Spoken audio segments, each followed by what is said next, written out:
बाकीचे शांत आहे, तुम्ही शांत बसा फक्त मग बोलते. नमस्कार मित्रांनो, आज आमच्या प्रभू वडगाव गावामध्ये आमचे मार्गदर्शक पांडुरंगांना अंकल म्हणतो आम्ही सगळे त्यांना प्रेमाने. पांडुरंग त्यांचे छोटे चिरंजीव आहेत अभिजित बटुळे म्हणजे मोने. तर याची इंडियन आर्मीमध्ये टेक्निकल या पदावरची निवड झालेली. मुळात ही निवड 1-3 महिन्यापूर्वीच आम्हाला खात्री होती की 100% झालेली. त्याचं आम्ही गावातील 2-3 युवकांनी टाकलं पण होते की याची निवड झाली, परंतु जोपर्यंत 100% आपल्याला यादीमध्ये नाव येत नाही तोपर्यंत ती खात्री नसते. पण एक मनात विश्वास होता की 100% याची निवड झालेली. आणि आज ती निवड यादीच्या आर्मीची जी यादी लागली त्याच्यामध्ये तिची टेक्निकल पदावरची निवड झालेली आहे.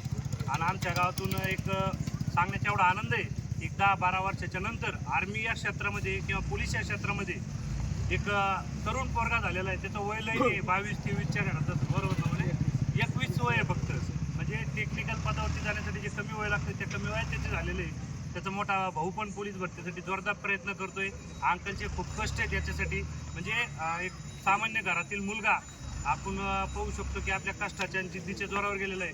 हा पहाटे रोज काल म्हणजे आज सकाळी पण पळायला गेलेला असेल, कारण त्याची तयारी तेवढी होती बरोबर ना अंकल, की पहाटे 5ला उठायचंय पळायचंय ही त्याची तयारी. कुणी मैदानावरती येऊ न येऊ, रोडला डांबरीला पळणं असू किंवा ग्राउंडला पळणं असू, काल परवा त्यांनी ग्राउंड तयार करून आमचे पोलीस भरती करणारे सर्व युवक मित्रमंडळी यांनी काल परवाच ग्राउंडला फळी मारलेली की झालं पाहिजे कुणी गावातून. ती त्याची सुरुवात झालेली आहे की आम्ही करून दाखवू शकतो. आणि 100% गावातील अजून तरुण होतकरी पोरं आर्मी असू द्या किंवा पोलीसमध्ये असू द्या 100% होतील. आपण फक्त 2 शब्द अंकलचे ऐकणार. अंकल काय वाटतं तुम्हाला मुलाच्या एवढी निवड झाली त्याच्याबद्दल 2 शब्द बोला फक्त. काय वाटतं तुम्हाला?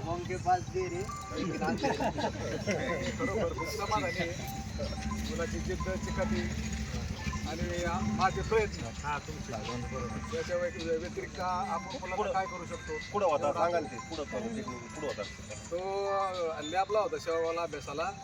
त्याच्यानंतर तो परीक्षा झाली, त्यांची परीक्षा असती आर्मीची बरोबर टेक्निकलमधून. अगोदर पेपर झाला नंतर त्याचं पुण्याला डिगीला ग्राउंड आणि मेडिकल झालं. त्याच्यानंतर 3-4 महिन्यांनी आता त्याचं मेरिट लिस्टमध्ये नाव आलेलं आहे. सर्वांनी टाळ्या वाजवा मित्रांनो.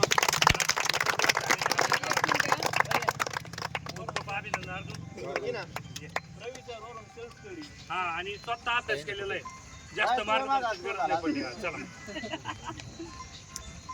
ओव्हर केल्याने पण आपलं चला चला काय चला गावकऱ्याच्या वतीने छोटेसं आता आपण अभिनंदन करतोय. पण निश्चित पुढील काळात आपण खूप मोठं कार्यक्रम घेणार आहेत. खूप